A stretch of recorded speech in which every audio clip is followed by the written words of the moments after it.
আজকে সবাইকে নতুন একটা উদ্ভট রেসিপি শেয়ার করব, চলেন দেখি।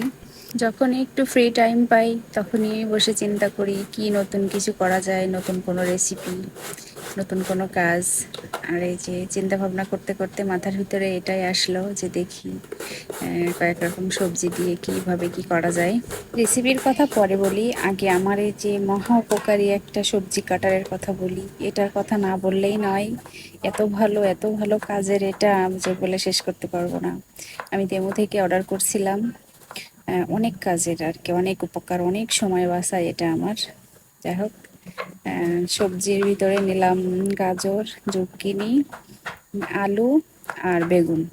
তবে বেগুনটাও আমি সবজি কাটার দিয়ে কাটার চেষ্টা করছি কিন্তু পারিনি, কারণ বেগুন একটু সফট তো ওটা হয়নি আর, এজন্য হাতে কেটে নিলাম। যাই হোক, কাটাকুটো শেষ। এখন পালা হচ্ছে মশলা দিয়ে মাখানোর, কিন্তু কি মশলা দিয়ে মাখাবো আমি নিজেও জানি না, কারণ প্রথমেই বলছি যে উদ্ভট রেসিপি। যাই হোক, একটু লবণ, গোলমরিচের গুঁড়া আর একটু রসুনের গুঁড়া দিয়ে মাখাই নিছি, সাথে 2টা ডিম দিছি, দিয়ে ফড়নে বসাই দিছি। না, ফড়নে বসানোর আগে একটু দিছি আর কি, কি বলে, ওই চিজ দিছি আর কি, মোজারেলা চিজের গুঁড়াটা যাকে বলে ফরমাজ্জো। ব্যাস, এই যে রেডি আমার খাবার।